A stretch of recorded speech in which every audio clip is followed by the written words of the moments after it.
With a backup generator in hand, Joe Diaz returns. What's up, baby? What's up, brother? Last time Joey Diaz was here, the fucking power went out, man. That's ridiculous. That was ridiculous because by the time the power came back on, he was so high and he hadn't talked for like 20 minutes and he was basically asleep. But it was such an organic podcast because shit happened. We just kept going. We just fucking conked it and moved on with it. We started an audio podcast. That's right. Let's go. What the fuck? Get on the mic, though. I am. I'm trying to just hear with your new little Keith Richards hairdo today. Look at you looking sharper than a motherfucker. Yeah. During the UFCs. I met him in Columbus. We were both, you guys went in without me, and I had to go. In Columbus, they got a weird airport. You just can't wait online. You have to get a ticket and wait on fucking line. So I waited an hour, and Austin was like, you ain't got no ticket. Neither did he. So he has this look on his face. He's furious. I got to get to the hotel. You guys are leaving at 4:45. And for some reason, I looked at him, and I just seen this pain in his face. And something, I never do this, just made me pull back. I'm like, oh, hey, dog, you need a bud, don't you? And he looked at me like I was Jesus. He goes, how'd you know? I left my weed on the fucking counter. And I went in my ball sack and gave this guy a bud right there at the fucking taxi cab line. I gave him a bud. He just looked at it and looked at me like, are you fucking crazy? I was like a spirit that day. Who gives my buddy, I'm laughing because my buddy has a joke that he did in Texas. He did a one-nighter in a club in a part of Texas that was so backwards that the opening act was a magician and they thought he was a devil worshiper. Like they were like, he was doing magic? Yeah, he was doing magic. It is one of the funniest bits, and he goes, Joey, it was a night from hell. He goes, they were all like white Christians, and this guy was in there making birds disappear and shit. They thought he was the devil. They were like, get that devil out of the building. They paid him and asked him to fucking leave. That's beautiful. That's hilarious. They thought he was the fucking devil. You know, man, this is the thing about religion. You can tell me you believe in God all day, but as soon as you start talking about the devil, holy shit, did you throw yourself in a box? Because you can't be all spiritual. You know, even spiritual people are like, well, I don't believe in religion, but I'm very spiritual, and I definitely believe in God. You know, but they don't go, well, the devil's real. I'm pretty sure of that. Yeah. Pretty sure the devil's real. Like, the what? He lives underground, Joe. The devil. Come on, the fuck on. Come on, really? Come on, the fuck on. You can't fucking say you believe in the devil. That's where people draw the line. When you're saying you believe in the devil, you're just going deep, deep, deep. You're going fire, brimstone, fucking dragon. Hi, this is Brian Redband Reichel, and I'm here with Joey Diaz, and this is our first episode of Cats. That's right.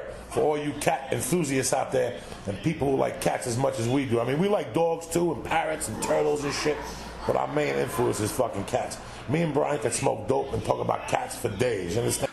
Anyway, fleshlight.com. If you go to my website, joerogan.net, there's a link, and if you order this, it gives you 15% off. Coupon code Rogan. Feels really good if you fuck it. And one other thing, just a little shout out, because when I spoke to one of the owners, Chris, he said they were going to come up with some new ideas. You know, like when you buy a box of Campbell's soup and shit, on the side of it, it gives you the directions for Campbell's soup, but it also gives you the directions for other things you could do. And I was thinking about other things you could do. Like you could take this out and put ice cubes in there and fuck it. You follow me? A lot of people haven't invented that yet. Ice cubes? Yeah, you can put ice cubes. I wouldn't do it. But I know for some people, you put ice cubes and it's like a fucking drink. You put some ice cubes, you shake it up and you fuck it. Or dry ice or green tea heated. You know what I'm saying? Because it feels nice on your dick. Or let's say you had a rough night the night before, you banged 18 hookers and your fucking dick is bleeding. You put Epsom salt in there with warm water and you fuck the Epsom salt. Just a couple different recipes we have for you at Joe Rogan Experience. Not that I would try this shit, but I know a lot of you fucking freaks would try this stuff at home. I know Red Band would definitely try it. I wouldn't try ice cubes. That would make it shrink and be sad. Well, whatever the fuck. Maybe somebody stepped on your dick at an MMA contest. Wouldn't dry ice burn your dick? Yeah. Well, that's some people like that shit. Dog, 20 years ago, I went to a club to get Quaaludes, and I walked in. I'll never forget. It was called Ramrod. It was a gay bar in the city, and we were kids. We were like 18. That's the first time I seen a dude with a cape on. I thought it was the coolest fucking thing in the world. A man had a cape on, and I walked into this club, and before we walked in, there was a fetish club on the side, and there was a guy in a tub that had a sign on him that said, "Spit on me."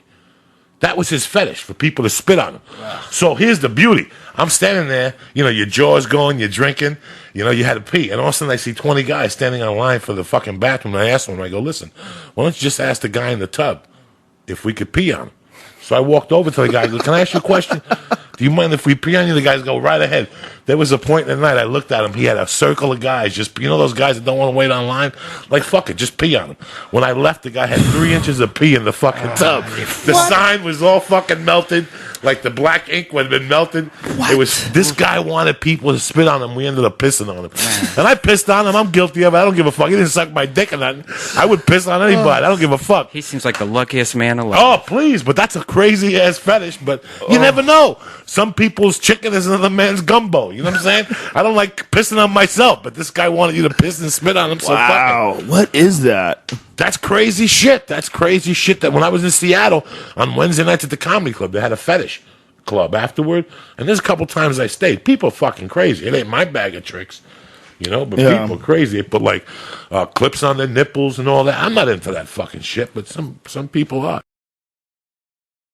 Person. Oh my goodness, she's had some work done. Well, a party here and a party where these people that are watching it is, you guys go to a party, it's normal. Somebody pukes, somebody catches a beat, and a purse gets robbed. That's a fucking party. When you go to these parties here with these worthless motherfuckers and they're all walking around thinking that and it's fucking amazing. It's amazing that people stand online for hours to go into a club.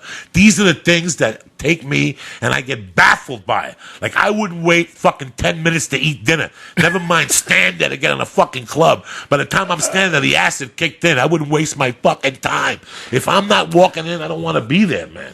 That's a strange thing about clubs with big ass lines, And then VIP tables and whatever. When I was a kid, you did coke in the bathroom. That was the fucking VIP. All right, that was VIP. Now you got to have a VIP table. It's $1,500 just to sit. You got to be behind the velvet ropes. $100 per bottle. What if I fucking want water? Well, listen, man. If you want to live like you're in an R. Kelly video, fuck there's that rules. shit, dog. There's no rules. I once was in. Me and him and this kid, John Badaracco, we went to this party that this Iranian kid threw. This Iranian kid had just moved into town. His family was very, very wealthy.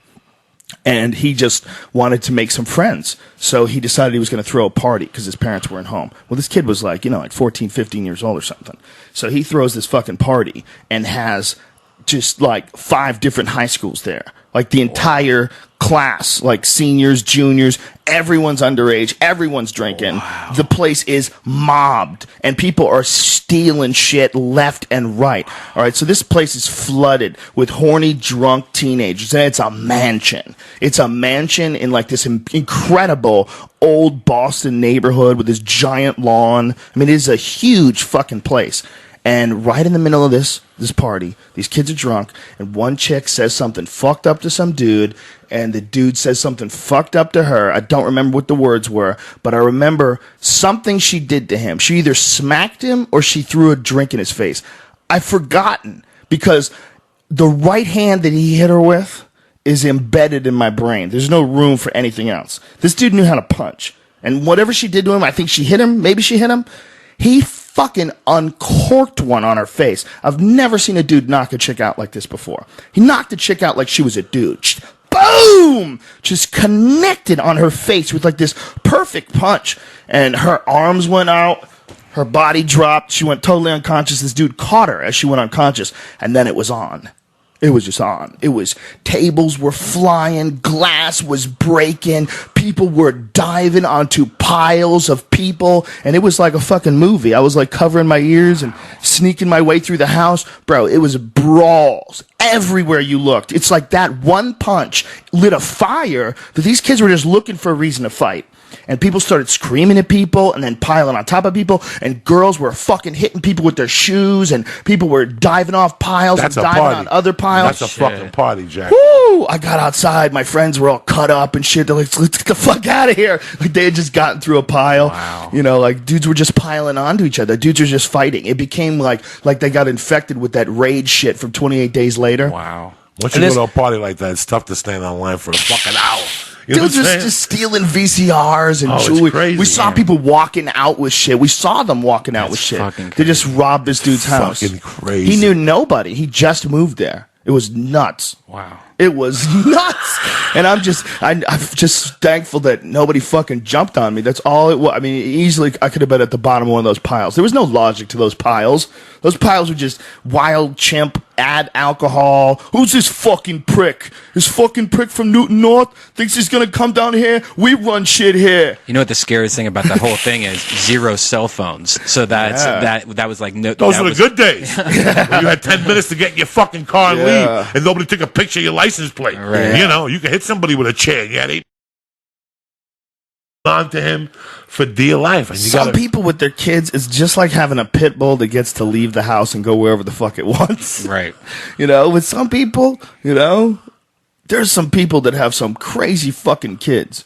Could you imagine if you had a crazy kid where every time he was leaving the house, you knew he was going to come home covered in blood, his knuckles all fucked up, screaming and yelling at 3 o'clock in the morning? I just have a feeling that if that was to happen to me, like if it got really bad, that I would be like, all right, I'm taking you to the orphanage or whatever. Like, I feel like I would give up if the kid was like this little redhead kid getting in fights every day. And like, yeah, you say that, man, but you have to be a real piece of shit. I don't want this anymore. I'm going to Canada and doing crack. You have to be a real piece of shit to give your kid up.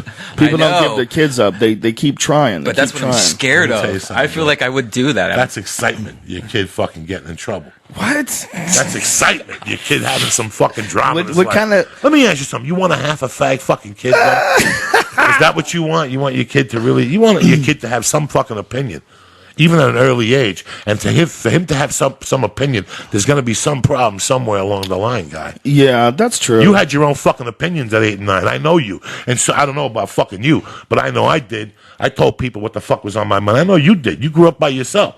You want your kids to. I'd see these kids. Listen, before I was driving, I seen this kid, Jewish kid, with a yarmulke on, walking around like a fucking Momo with sandals on. I almost pulled over and grabbed him by the shirt and said, "You're a fucking Jew. Act like it, you dumb fuck." Walking around like some fucking dumpy wumpy dude. I see these dumpy kids. wumpy. I see these fucking kids today. You're a Jew. Act like it? Act like a fucking Jew. Go out and mug somebody. Go out and sell shoes or something. Wait a minute. You're out walking around like a fucking mumpy dumpy in North Hollywood. What's a mumpy? Us a fucking mook with little sandals on. Look at these fucking kids today. Wow. You want half of these kids to be your fucking kids? What talking do you about care this how they're fucking dressed? nonsense and shit. I'm just saying it's not what they're dressed like, but you know this kid's a fucking mook walking around. He's a mook. You can tell by his body. Is that language. racist? Mook? You No, can tell I think by his it's a mook. fucking body. Like he's I a think fucking you're saying- moron, guy. yeah, he's a- what the fuck? You've a been mook. hanging out with me for 6 years. You don't know what a fucking mook No. is, guy? Jesus fucking Christ. Why would I know You know that? what I'm saying? You want to have these fucking kids around you texting all fucking day and drinking energy drinks? You need these fucking kids? These kids can't even work. They're so fucking worthless. You want this shit in your life? You want your kid to have a little opinion and to stick up for himself. You want your fucking principal to call home and say, "Hey man, your kid's suspended because he told the teacher he didn't believe that, or he didn't believe what he was saying or something." And then you talk to him and you level him out. But you don't want half these fucking kids that are sheep. Fucking mooks. I don't want no fucking kid that's a half a sheep. I understand that. What I'm talking about is crazy kids. You know, What kind of crazy kid? What's a mopey what's a dopey? crazy you fucking never kid? grew up with a crazy kid? I am a fucking crazy kid. Look at me. You know what I'm saying? What are you talking about? What's a crazy kid? A kid that's going to cause problems all the time. It's not going to cause problems. Like It's just Dennis the somebody who's- Menace. If Dennis the the kid's Menace. causing Dennis the problems Menace, all the I know. time, it's scary. It's like Listen, you let your kid out. I didn't Look, light fires.